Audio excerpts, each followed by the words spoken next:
Boa noite, amigos. Nós gostaríamos de agradecer, em nome da Casa dos Espíritas de Pernambuco, o convite de Dona Cleide para fazermos uma pequena conversa com vocês da União Espírita Maria de Nazaré. Este é o primeiro contato que tenho com a instituição, desta feita sendo virtual, e desejamos muito no futuro podermos estar reunidos de forma presencial. O tema que estaremos abordando hoje é fé, esperança e caridade aplicadas aos tempos de hoje, de remissão do indivíduo no seio da família. E quando a gente vai falar de fé, entre tantos outros aspectos abordados por Jesus no Evangelho, a gente traz para a nossa conversa, para a nossa reflexão, aquele momento em que Jesus estava reunido com o povo e um senhor veio até ele e disse: tem piedade do meu filho, que é lunático e sofre muito, pois cai muitas vezes no fogo e muitas vezes na água. Apresentei-o aos teus discípulos, mas eles não puderam curar. Eu queria, antes de mais nada, meus irmãos, refletir sobre a importância que é associada à fé nós sermos humildes. E aqui este pai sofrido, ele demonstra justamente esta humildade, porque ele não acusa aos discípulos de Jesus por não terem curado o filho, mas ele diz: mas eles não puderam curar. Então a fé associada a essa humildade, com certeza, foram fatores importantes para que Jesus também pudesse ajudar ao seu filho.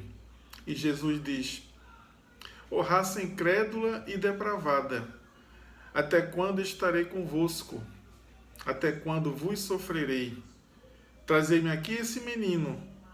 E tendo Jesus ameaçado o demônio, este saiu do menino, que no mesmo instante ficou são. Então vejam que aí a gente tem uma conjugação de forças.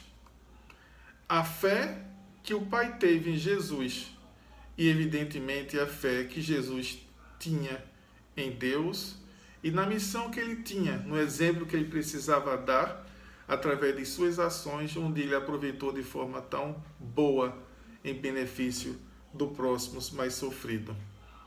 Mas, evidentemente, que seguindo esta passagem de Jesus, os discípulos vieram então ter com ele em particular e perguntaram: mas por que não podemos nós outros expulsar esse demônio? E Jesus respondeu: por causa da vossa incredulidade. Pois em verdade vos digo, se tivesses a fé do tamanho de um grão de mostarda, dirias a esta montanha: transporta-te daí para ali, e ela se transportaria, e nada seria impossível. Sabemos que o tempo todo, como era comum naquela comunidade, fazia parte dos costumes, sempre se utilizar de parábolas, e Jesus, evidentemente, sabendo que aquilo era parte da cultura da época, ele trazia sempre as suas mensagens de forma mais abrangente, através de parábolas, porque ela serviria aquele momento, como hoje continua nos servindo, demonstrando a nossa pouca fé, demonstrando que existem tantas coisas que a gente pode fazer e pela nossa pequena fé, ou muitas vezes quase inexistente, a gente não faz. E se vocês já tiverem a oportunidade de ver um grão de mostarda, é uma coisa minúscula. E quando ele se refere a transportar uma montanha de um canto a outro, evidentemente, metaforicamente, ele está falando da montanha das nossas próprias dificuldades interiores. E que tantas vezes nós damos desculpas de que não podemos fazer isso ou aquilo, simplesmente porque somos homens ainda muito arraigados às dificuldades materiais e temos dificuldades em fazer essa transformação interior tão necessária a nós mesmos. Mas, em outra acepção, entende-se como fé a confiança que se tem na realização de uma coisa, a certeza de atingir determinado fim. Obviamente, se a gente for de uma forma muito simplista conversar sobre isso, o nosso próprio ato de falar, de caminhar, de dar um passo à frente é um ato de fé. nós acreditamos que dando um passo à frente, nós iremos à frente e acontece. Então, são coisas pequeninas, mas que dão um exemplo de que a fé é algo que nós devemos ter consciente em nossas vidas.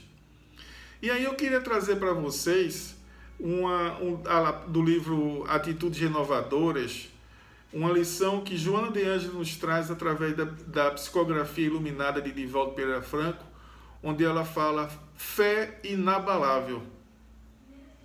E essa lição, eu gosto muito das lições de Joana de Ângeles, porque ela é muito doce, ela é muito psicológica nas suas formas de colocar-se. E nessa lição ela foi bastante dura em relação ao que ela vai abordar sobre a fé inabalável. E em suas palavras, Allan Kardec afirmou: fé inabalável é somente aquela que pode encarar a razão face a face em todas as épocas da humanidade. Acreditar em Deus, na imortalidade do espírito, na excelência dos postulados da reencarnação e permitir-se abater, quando convidada à demonstração da capacidade de resistência e lamentável queda na leviandade ou clara demonstração de que a fé não é real. Vejam como Joana de Ângeles foi dura nesta lição. Por quê? Porque todos nós estudamos, somos cristãos, sabemos a importância de que, enquanto cristãos, nós somos pessoas, indivíduos, nos esforçando para nos tornarmos pessoas melhores, como está no Evangelho. E quando nos chega a oportunidade de demonstrarmos de forma consciente a fé que nós temos naquilo que nós estudamos, nos exemplos que nós vivemos, nos exemplos que Jesus nos trouxe, que muitos dos seus emissários nos trouxeram, a gente fraqueja. A gente não consegue levar adiante aquilo que faz parte do nosso aprendizado. Então ela diz claramente: acreditar em Deus, na imortalidade do espírito, na excelência dos postulados da reencarnação e permitir-se abater quando convidada à demonstração da capacidade de resistência é lamentável queda na leviandade ou clara demonstração de que a fé não é real. E ela segue: permitir-se depressão, porque aconteceram fenômenos desagradáveis e até mesmo desestruturadores do comportamento, significa não somente debilidade emocional, que apenas tem fortaleza quando não há luta, mas também total falta de confiança em Deus. Veja como Joana de Ângeles está sendo dura conosco nesta lição. Porque qual de nós não passou por momentos ou tem passado por momentos de depressão, onde muitas vezes temos que tomar remédios, muitas vezes necessitamos de um par de ouvidos amigos, de um ombro amigo para conversar. E muitas vezes, evidentemente, a gente sabe que existe um desequilíbrio de ordem física, orgânica, que através dos medicamentos é resolvido, e isso ajuda muito. Mas nas mais das vezes, esse é um desequilíbrio que vem da nossa questão emocional, de não sabermos lidar com as dificuldades que nos surgem. Então isso demonstra, como ela coloca, uma debilidade emocional. E nós vimos ao longo dos tempos em nossas existências, justamente nos fortalecendo enquanto espíritos, para chegarmos ao estágio onde nós estamos, de fortalecimento emocional, de engrandecimento espiritual, onde as provas nos surgem para dar a demonstração de que se nós estamos ou não preparados para seguirmos na direção que nós desejamos, que é buscar a felicidade, o caminho da felicidade. Nós sabemos que Deus não coloca fardos pesados em ombros leves, mas muitas vezes nós nos colocamos como fracos, quando apenas necessitamos nos esforçarmos um pouco mais para que possamos seguir e cumprir com as responsabilidades que temos para a atual existência. E ela segue: Quando a fé é raciocinada, estribada nas reflexões profundas em torno dos significados existenciais, tem capacidade para enfrentar os problemas e solucioná-los sem amargura nem conflito, para atender às situações penosas com tranquilidade, porque identifica em todas essas situações as oportunidades de crescimento interior para encontro com a verdade. Mais uma vez, ela nos chama para a fé raciocinada, esta que nós, como no início da lição falou, Allan Kardec colocou, que é aquela capaz de enfrentar a razão em qualquer época da humanidade. Esta fé que nós, dentro desta iluminada doutrina espírita, temos aprendido, temos buscado refletir, quando não conseguimos colocá-la realmente na nossa prática. Então, quando nós temos esta fé raciocinada, ela nos diz, nós temos a capacidade de enfrentar os problemas e solucioná-los sem amargura nem conflito. E aí a gente pensa, sem amargura e nem conflito, no mundo de expiação e provas. É bem difícil, nós o sabemos. Mas aqui ela não está falando uma coisa utópica, ela está falando das possibilidades que nós temos se realmente compreendermos o significado da fé. O significado do Evangelho que o nosso querido Jesus nos trouxe como forma de nos ligarmos a Deus, de termos a certeza que através dele nós conseguiremos conquistar tudo aquilo que desejarmos. Se assim o fizermos, tivermos esta convicção, tivermos esta certeza e nos vincularmos a ele. E Jesus disse que nós iríamos ao Pai por seu intermédio, ou seja, por intermédio de todos os ensinamentos que ele nos trouxe e que, acima de tudo, nos exemplificou. E Joana de Ângeles continua: o conhecimento do Espiritismo liberta a consciência da culpa, o indivíduo de qualquer temor, facultando-lhe uma existência risonha com esperança e realizações edificantes pelos atos. Não apenas enseja as perspectivas ditosas do porvir, mas, sobretudo, ajuda a trabalhar o momento em que se vive, preparando aquele que virá. Que maravilha que nós temos o Espiritismo! Eu sempre converso com amigos espíritas e não espíritas que, sem fanatismo algum, se não fosse através da doutrina espírita, eu não veria sentido para melhor compreender o que é a vida. O que é que eu estou fazendo hoje aqui? Quais são as possibilidades que eu tenho de construir a minha própria felicidade e ajudar a felicidade daqueles que amo? Se não fosse através das lentes do Espiritismo, eu não entenderia de forma tão clara os ensinamentos que Jesus nos trouxe, porque são tantos ensinamentos que, se não for através da questão que a gente compreende das vidas sucessivas, de nós sermos herdeiros de nós mesmos e de trazermos aqui, em consequência daquilo que já fomos no passado, aquilo que estamos hoje sendo. E neste momento nós aqui conversando sobre coisas tão grandes como é a fé, a esperança e a caridade. E aí ela nos coloca numa outra mensagem sobre a fé e a perseverança.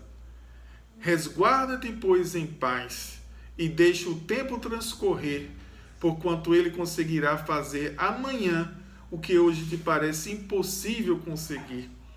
E eu queria refletir com vocês sobre a palavra milagre. Muitas pessoas falam muito sobre os milagres que acontecem.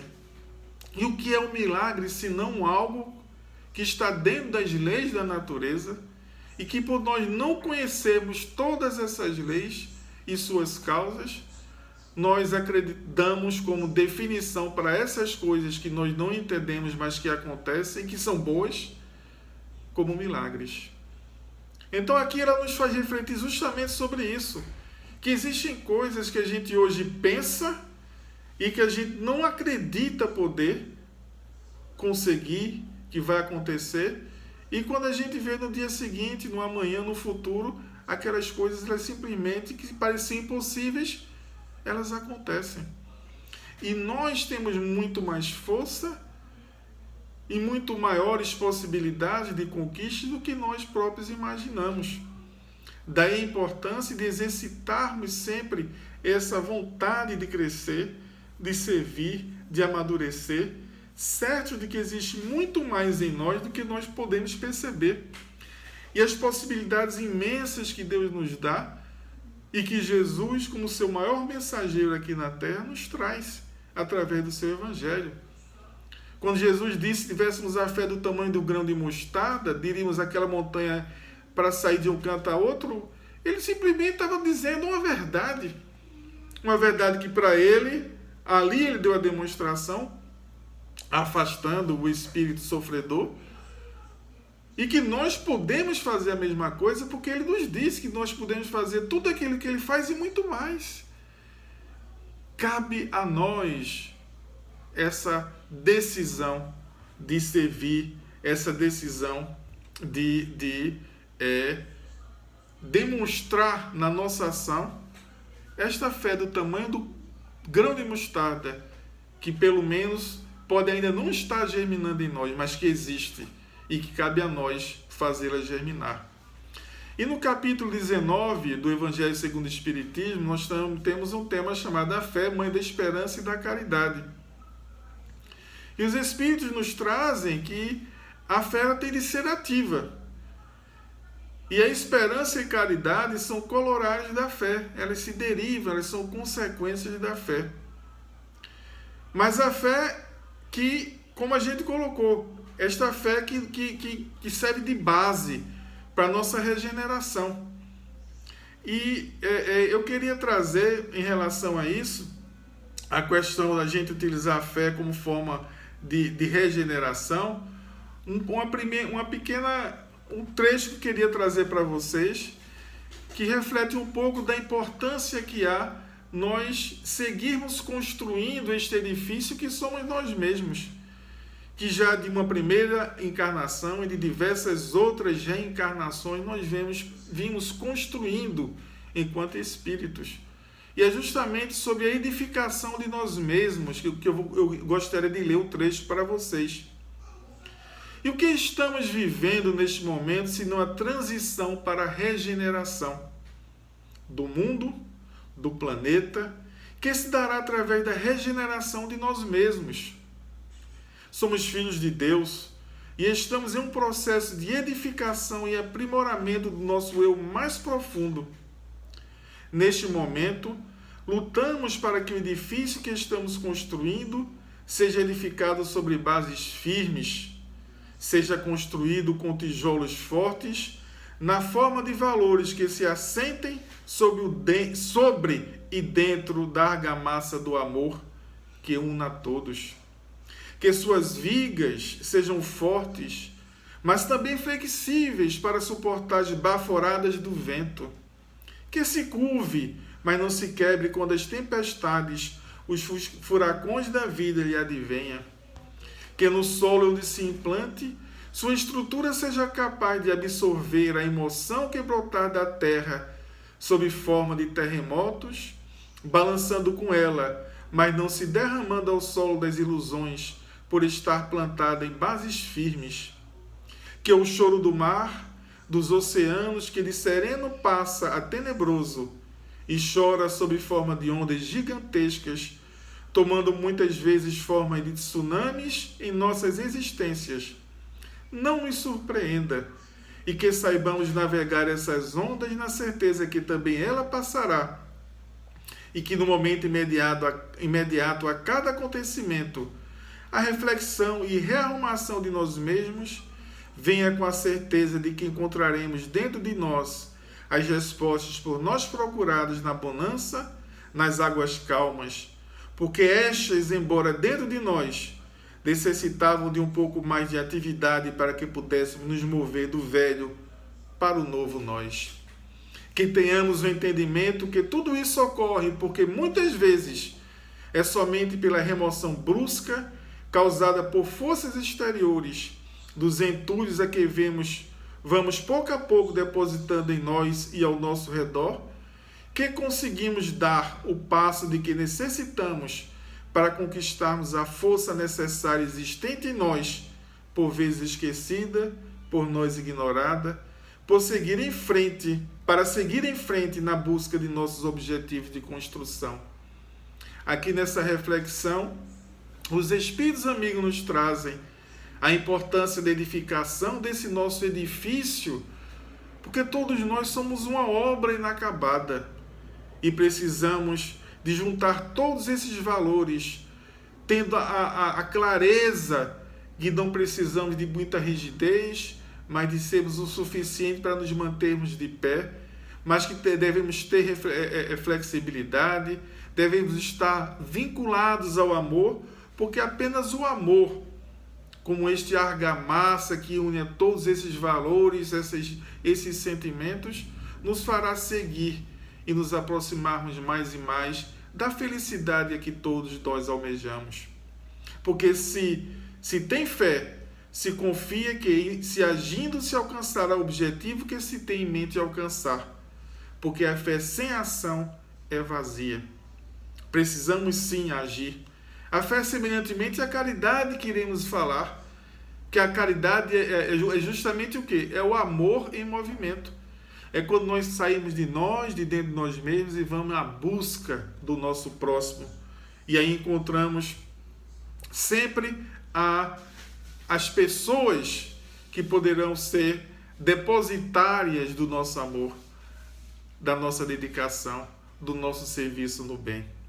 E Emmanuel, no livro O Consolador, através da psicografia do nosso querido Chico Xavier, nos traz na pergunta 257.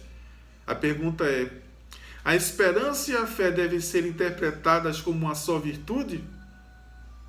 A resposta de Emmanuel: a esperança é filha dileta da fé. Ambas estão uma para a outra, como a luz reflexa dos planetas está para a luz central e positiva do Sol. Como nós vimos, a esperança e a caridade são consequência da fé. E aqui Emmanuel coloca: a esperança é filha dileta da fé. Ambas estão uma para a outra, como a luz reflexa dos planetas está para a luz central e positiva do Sol. A esperança é como o luar que se constitui dos bálsamos da crença. A fé é a divina claridade da certeza. Que maravilha! Que iluminação esta de Emmanuel, de nos trazer essas palavras. A fé é a divina claridade da certeza. Quando nós tivermos dentro de nós esta fé, nós verdadeiramente diremos: não estou feliz com algo que faz parte do meu eu, da minha personalidade, e nós mudaremos.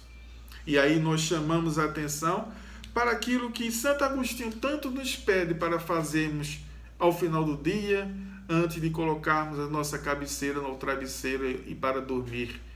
Que nós reflitamos sobre aquilo que fizemos durante o dia, sobre o bem que fizemos, o que deixamos de fazer, e buscarmos, embora não de forma fácil, sabemos disso, fazer essa transformação tão importante, e que através desta fé conseguiremos com certeza fazê-lo.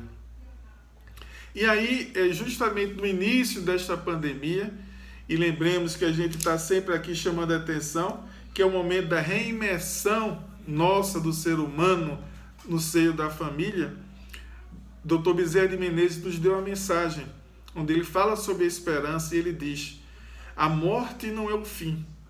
O vírus é um instrumento, o entendimento virá no futuro. Buscai a pureza íntima e, sobretudo, alimentai-vos da fé, dinâmica, corajosa e gentil, amando a todos, evitando as paixões que dividem.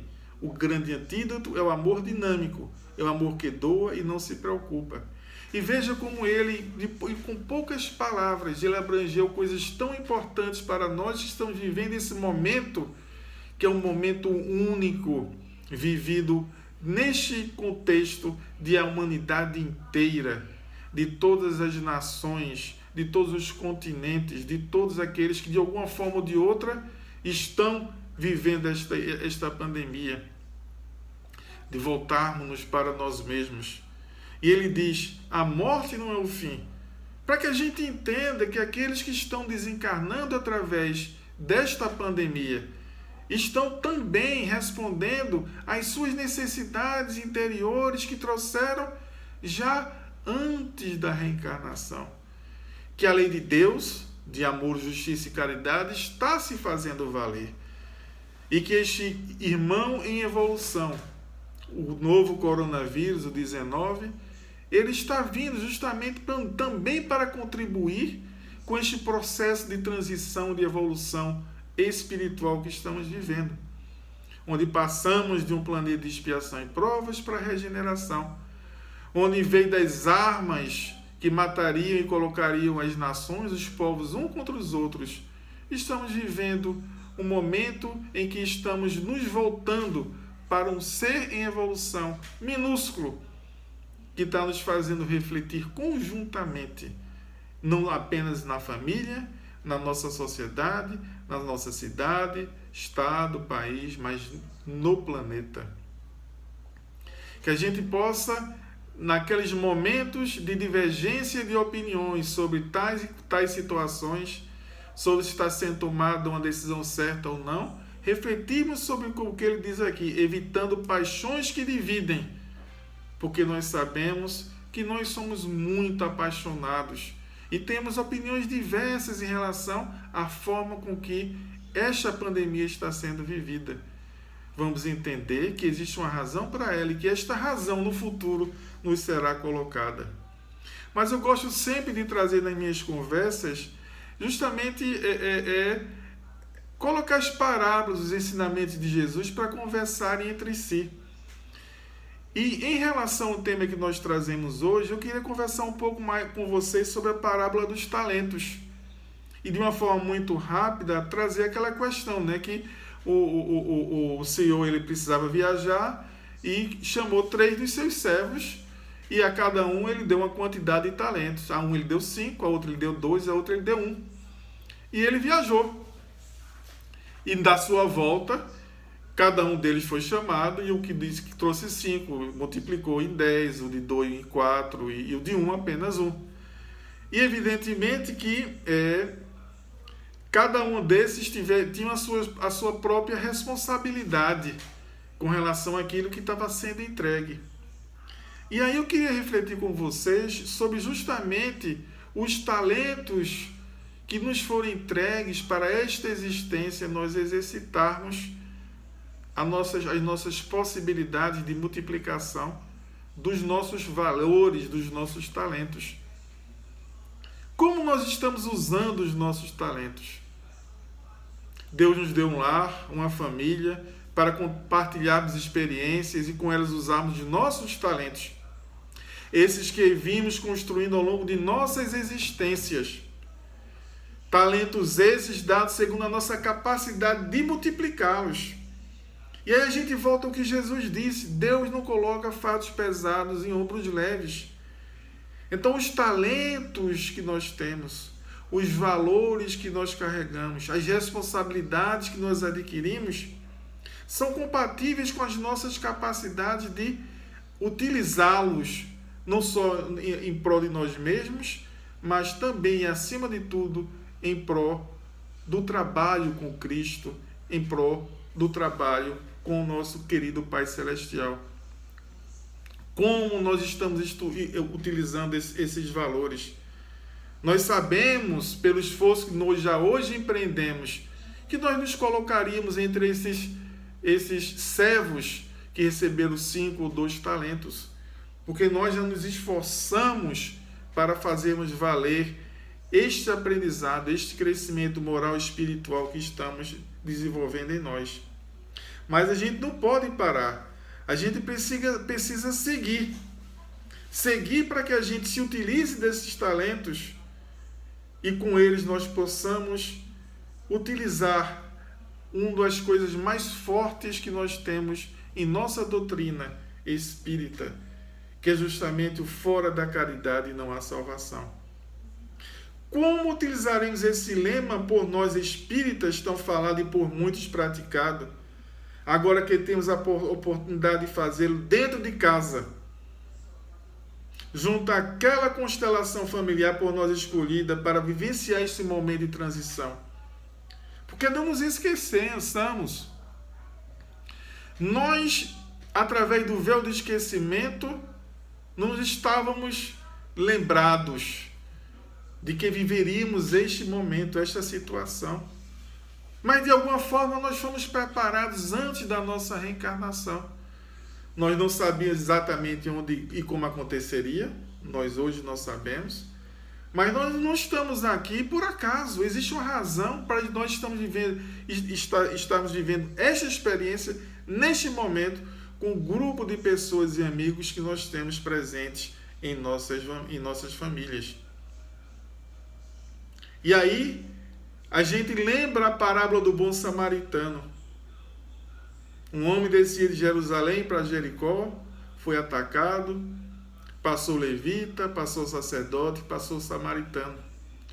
O levita passou, olhou, foi lá refletir sobre as leis, nada fiz, tenho nada a ver com ele, e passou.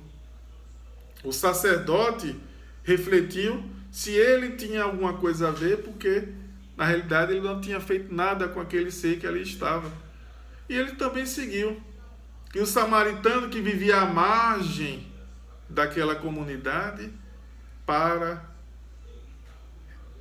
ajuda, pensa, leva aquele cidadão, aquele irmão, para uma hospedaria e lá cuida, deixa dinheiro e diz que se lhe faltasse algo, que cuidasse, que ele pagaria quando o seu retorno.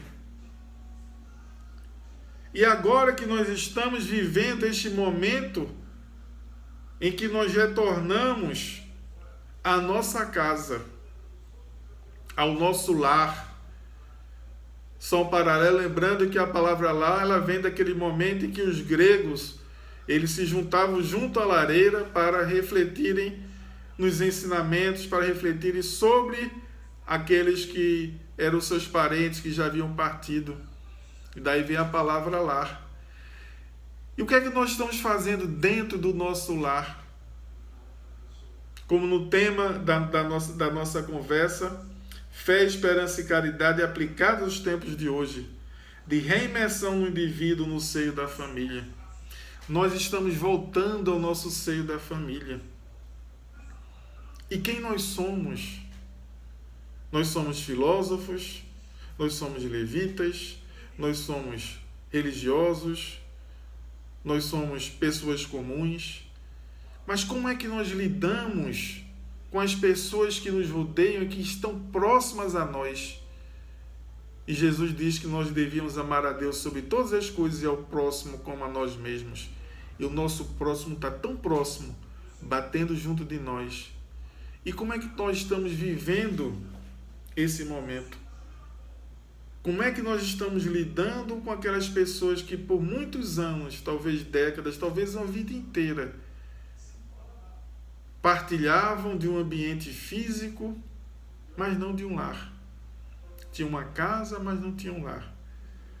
Pais e mães, irmãos, esposos, filhos e amigos, primos, tios, compadres, madrinhas, que viviam e vivem juntos, mas não se comunicam, não se conhecem.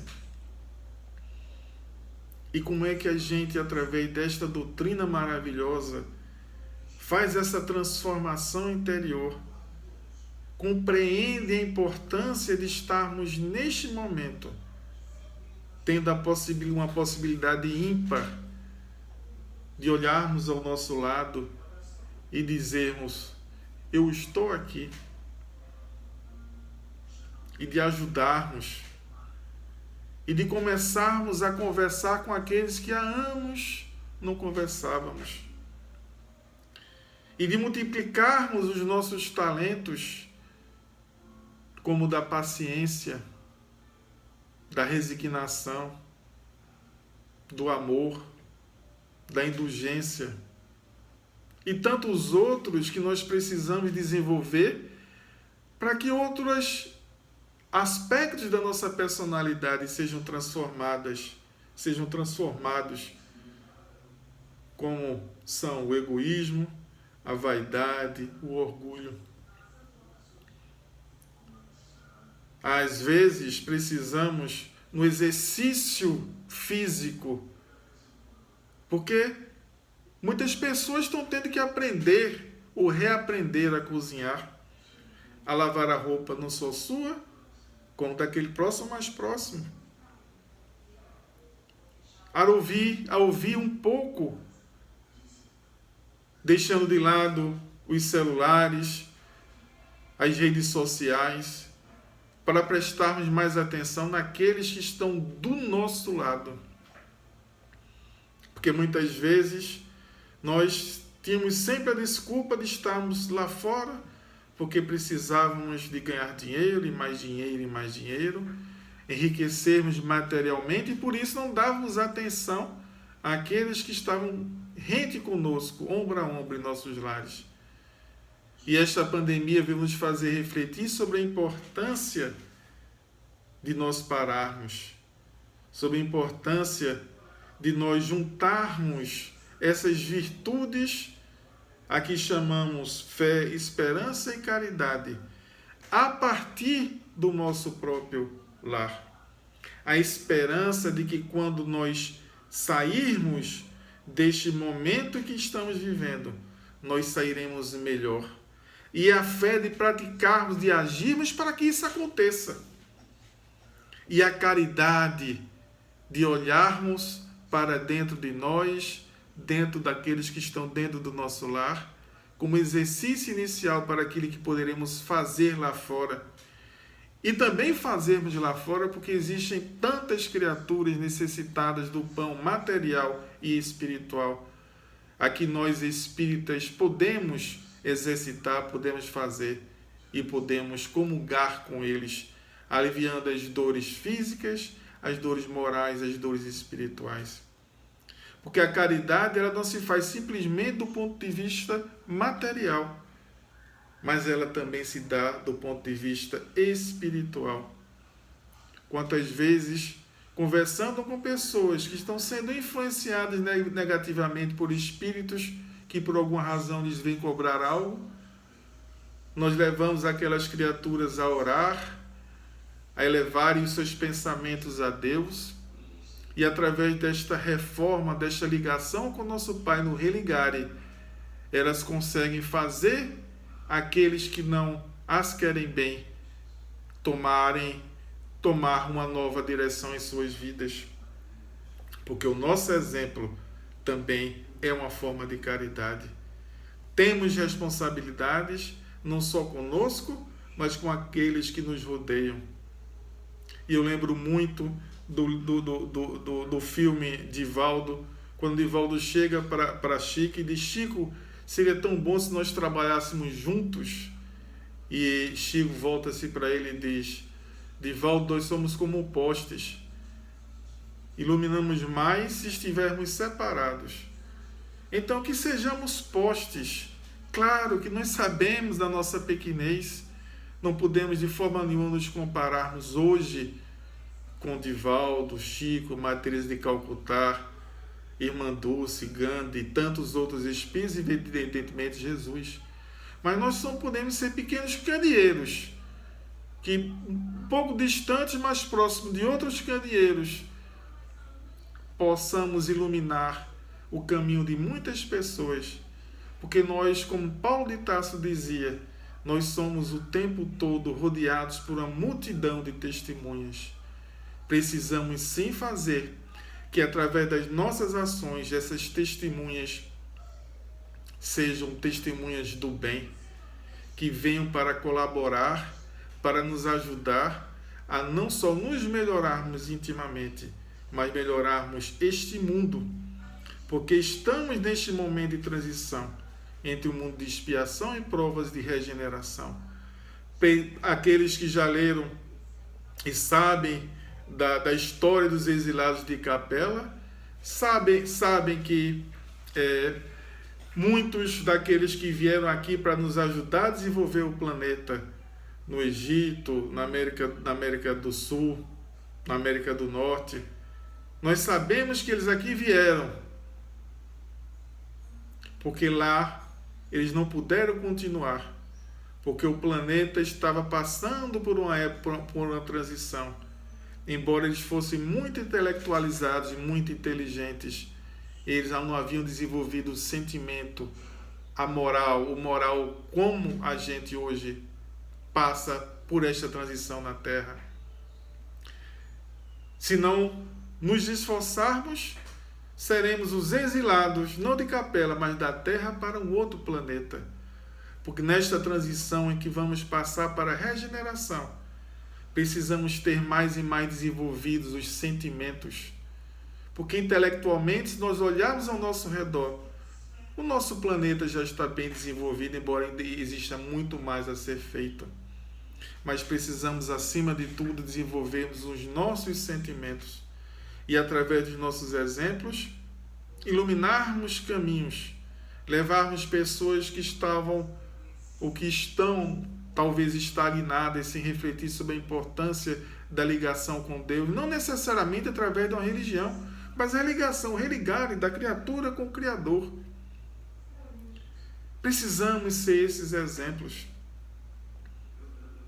E isso se dá também neste momento, para que este planeta, neste momento de transição, possa ter em nós verdadeiros trabalhadores da última hora, que buscam fazer parte dessa transformação. Porque não se enganem, existem milhões e milhões de espíritos esperando a oportunidade de aqui reencarnarem. E nós hoje já temos esta oportunidade.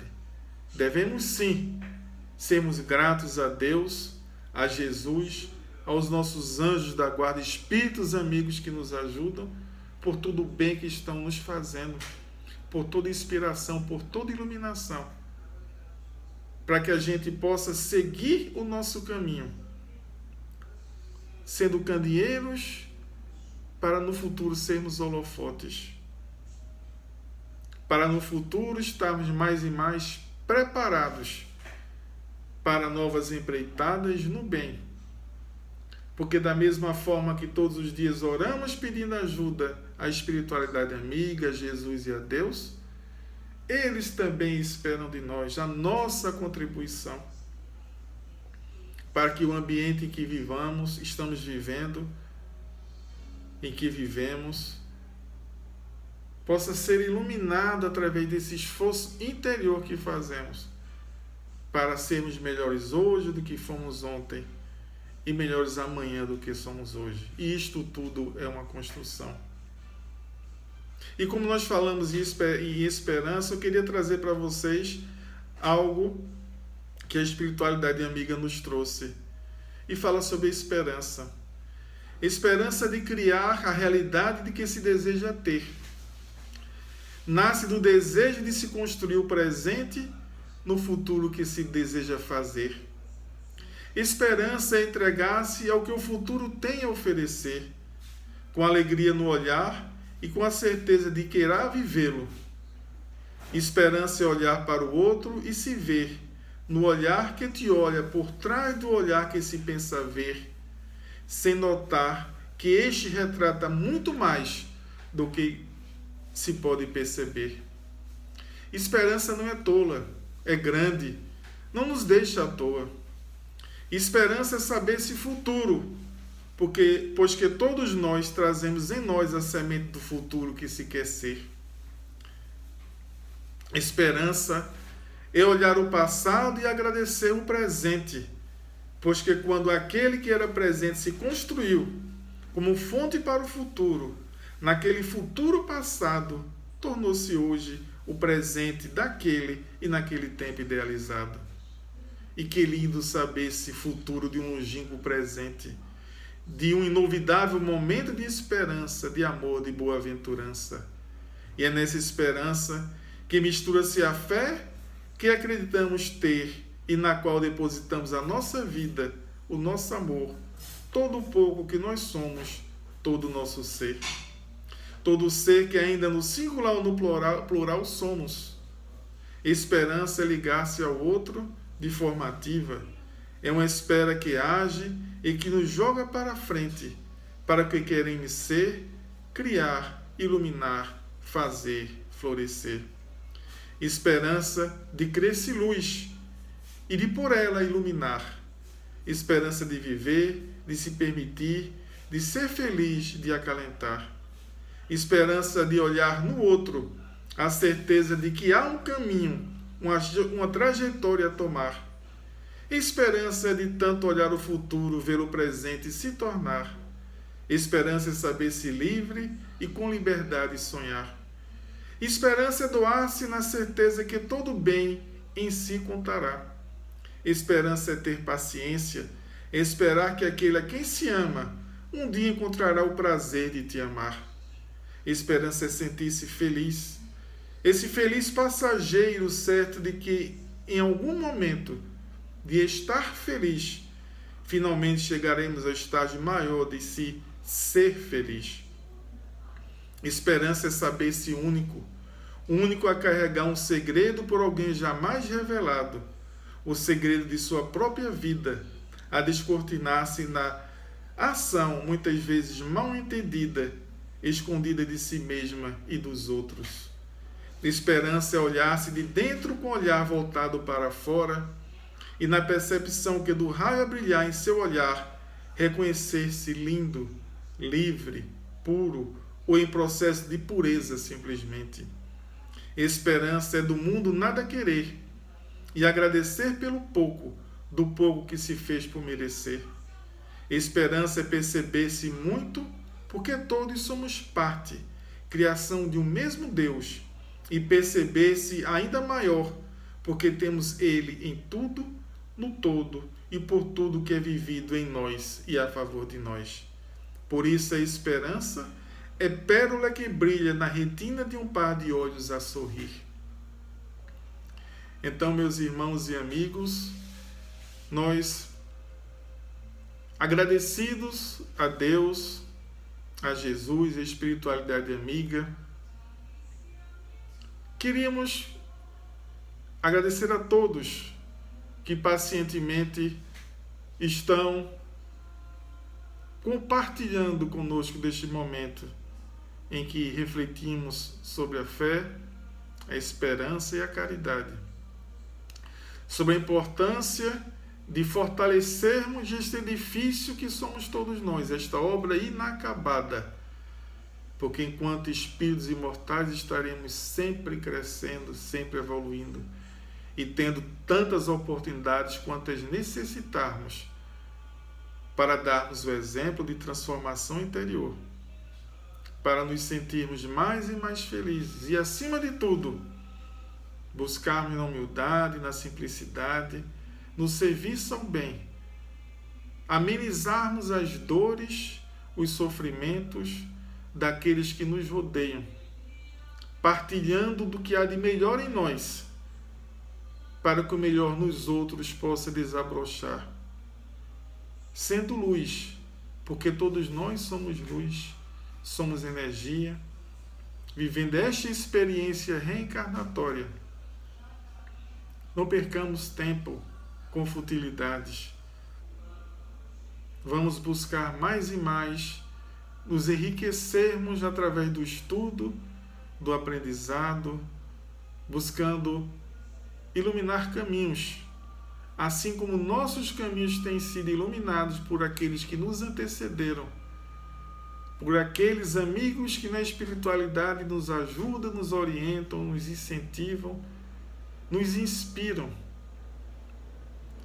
Aqueles que sofrem com os nossos equívocos, mas que jamais desistem de nos auxiliar, de nos dar as mãos e de muitas vezes, como aquele exemplo de Jesus e as pegadas na praia, nos carregam em seus braços. Nós temos a felicidade de termos este conhecimento que a doutrina espírita nos traz, de que temos um espírito amigo, um anjo guardião, que muitas vezes, e na maioria das vezes em que temos uma decisão a tomar, nos inspiram a tomar a melhor decisão. E que às vezes, porque teimosos, pequeninos, vaidosos, orgulhosos, temamos em não seguir a orientação que nos dão. Vamos sempre agradecer interiormente a esses espíritos amigos dedicados, que durante toda uma existência, que para os espíritos é pequena, 50, 60, 70, 80, 90 anos é pouca coisa. Mas nós bem o sabemos, pela pequenez de nossos espíritos, como é difícil vivê-las. Mas com o Espiritismo, com os ensinamentos que Jesus nos traz, com todos esses livros, a codificação, com todos os exemplos vivos que nós temos, com certeza nós sairemos vencedores de nós mesmos e nesse esforço interior poderemos, não necessariamente ao voltarmos à espiritualidade, voltarmos como espíritas completistas, aqueles que cumpriram com aquelas responsabilidades que tiveram para uma existência, mas poderemos de alguma forma dizermos que voltaremos à espiritualidade, ou voltamos à espiritualidade um pouco melhor do que no momento em que aqui chegamos. Que Jesus nos ilumine hoje e sempre e que todos fiquem em paz. Muito obrigado. Que assim seja.